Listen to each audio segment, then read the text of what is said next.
안녕하세요. 저는 오늘 미래세대 관점에서 본 기본소득 논란인데 부제로 복지국가로 가기 위한 유인 전략으로 이제 기본소득을 써보자 이게 주제인데요. 앞에서 이제 정대원 소장님께서 이제 국가 부채 이제 심각성, 지금 부동산의 심각성 이런 거 말씀해 주셨는데 제가 여기 오기까지 약간 고민을 했어요. 왜냐면 미래당이 기본소득 정책이 4대 정책 중에 하나를 갖고 있어요. 근데 이제 제 오늘 사회 보신 윤봉기 기자님도 복지국가에 더 방점이 찍히셨다고 이렇게 페북을 봤는데, 그리고 정대웅 소장님도 발제자를 보니까 기본소득, 사이비 막 이런 얘기 하시니까 오늘 당에서 어떻게 해야 되나 하면서 엄청 고민을 했는데. 토론이니까 토론을 하면 되죠. 예, 그렇죠. 근데 이제 제 논리가 있어야 되니까 고민을 좀 많이 했는데 그런 고민에서 나온 내용이다라고 봐주시면 될 것 같아요. 예, 그래서 일단은 저도 그거에 대해 동의해요. 그러니까 기본소득 정책보다 그런 복지국가로 가는 그런 정책이 훨씬 경제적 재분배 기능이 월등하다. 근데 복지국가로 가기 위한 기본소득을 부분적, 전략적 도입이 필요하다. 이런 말씀을 드리고 싶어요.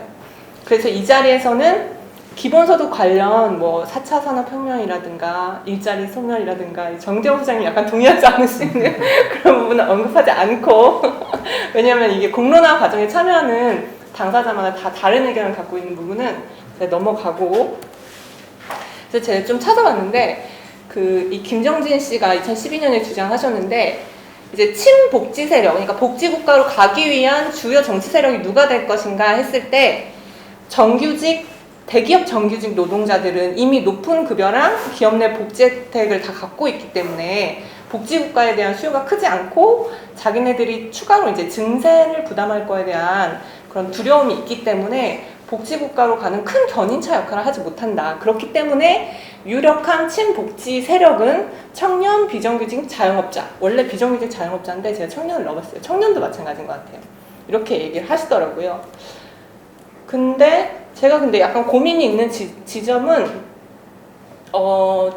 친복지 세력은 이 사람들인데 이 사람들은 지금 기존 정치 세력 내에 자신들을 대의하는 정당이 없어요.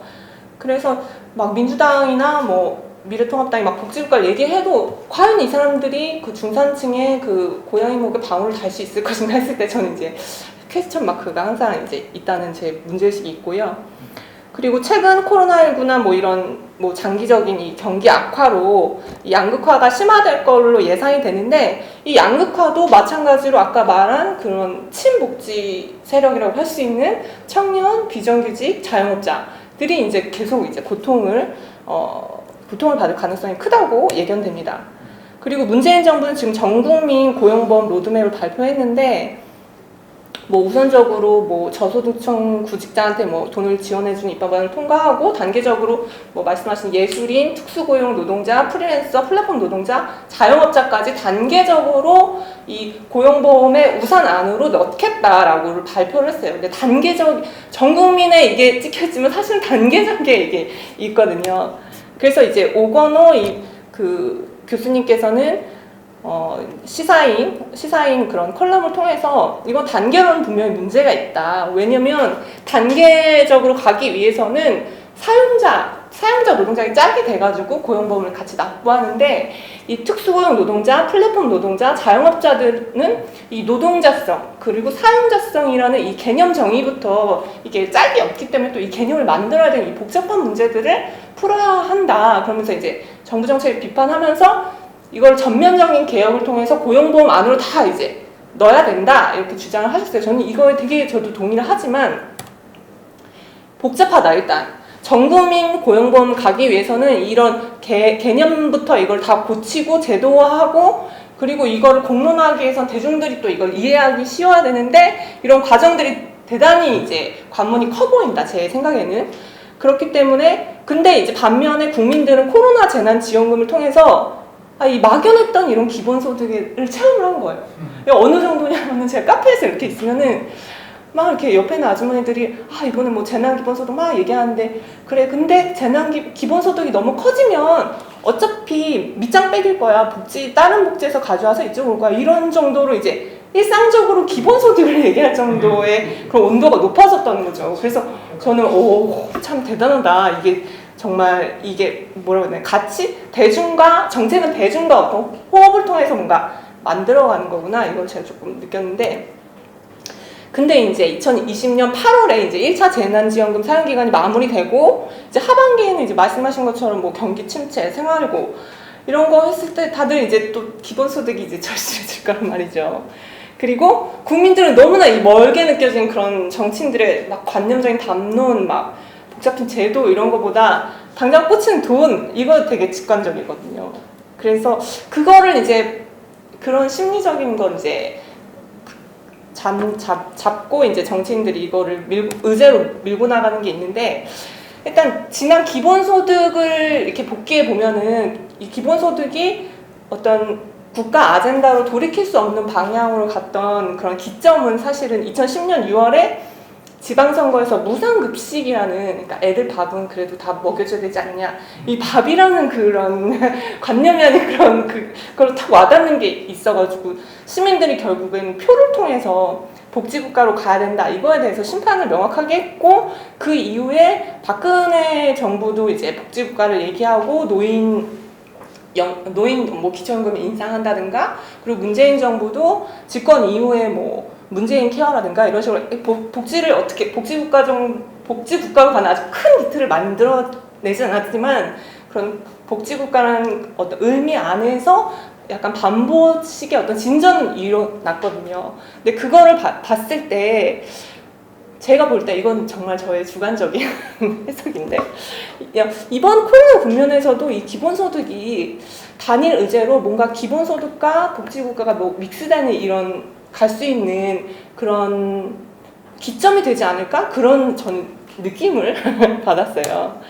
그래서 만약에 이렇게 이미 체득했고 이분들이 이제 갈급하고, 그리고 정말 이게 또 손에 잡히잖아요. 관념적이지 않고. 그렇다면은 이거를 잘 이용해서 복지국가로 가는 길로 어떤 선용하는 전략을 써야 된다라는 저는 생각이에요. 왜냐면 저는 정치인이기 때문에 이제 이론가가 아니고.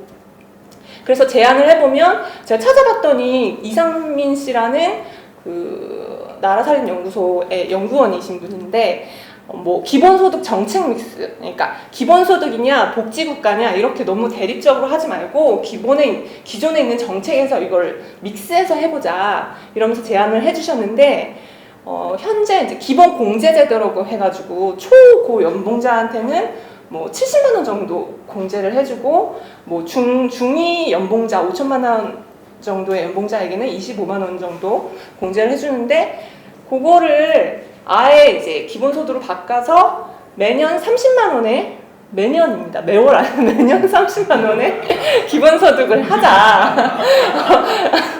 그런데 그러니까 고소득자는 이제 고소득자도 다 기본소득 받고 저소득자도 받는데, 고소득자는 이제 세금을 조금 더 내는 거죠. 이런 식의 뭔가 이렇게 기본소득을 이렇게 살짝 해보자, 이런 제안이 있었고, 그 다음에 이제 미래당이 주장하는 청년 기본소득 이 마음껏 3년인데요. 이거는 저희가 꼭 코로나 국면에서 만든 건 아니고, 저희는 청년 정당이기 때문에, 청년 문제를 해결하기 위해서 만든 정당이기 때문에 저성장 양극화, 그리고 지금 코로나 때문에 이 청년 20대 이제 취업 준비생들이 거의 지금 공채가 다 막혔어요. 이렇게 뭔가 이렇게 가능성이 없는 지금 공간에서 거기다 저성장, 그리고 국제 경제도 정말 안 좋아지는 이런 상황에서 청년들에게 적어도 마음껏 뭔가 시도하고 실패할 수 있는 시간을 제공해야 되는 거 아닌가. 그래서 저희가 이제 아이디어를 생각해낸 게, 만 13에서 34세 사이의 청년 대상으로, 청년기본법의 청년 대상으로 3년을 선택해서 적어도 최저생계비 수준의 이제 소득을 지원해보자. 근데 이게 이제 예산이 25조에서 30조가 드는데, 이거는 정말 종부세나 아니면 정말 소득세 관련해서 상속세나 이런 부분에 대해서 가져오거나, 아니면 기존 예산의 칸막이 예산을 개선해서 가져오는 게 어떤가, 이거를 저희가 제안을 하고요.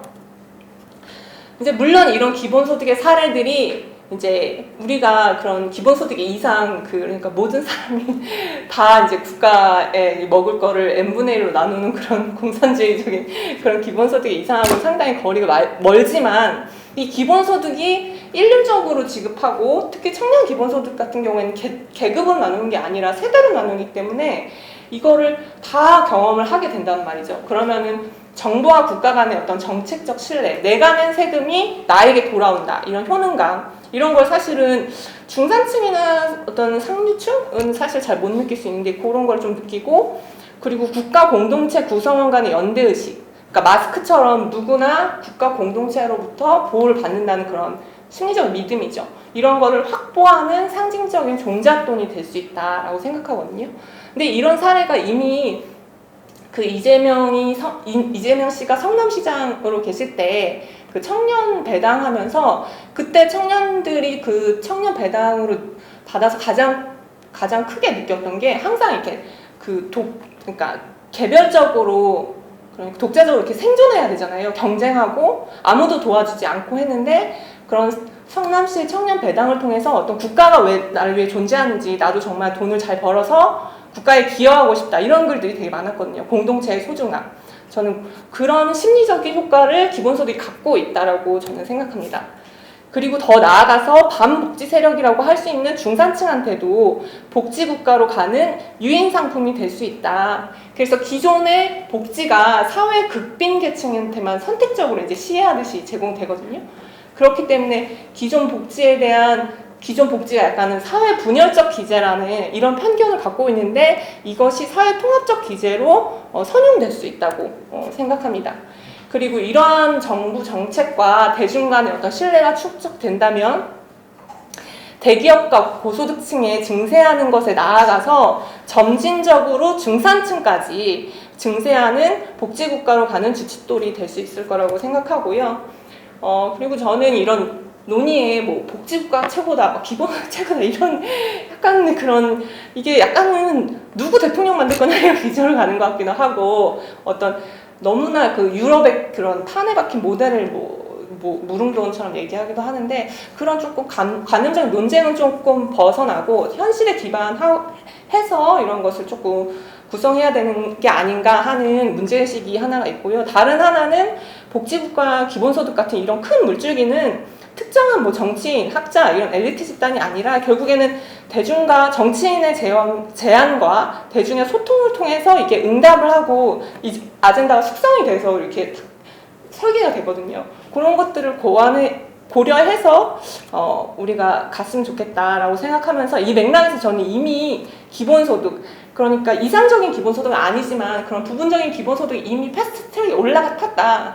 그러니까 정파적 논리가 아닌 이제 정말 고민을 해야 되는 거죠. 예산을 어떻게 하고 그리고 미래 전략을 고려했을 때 어떻게 하는 게 더 이득이 될지 같이 이제 공론화가 필요하다고 저는 생각합니다. 예, 이상입니다.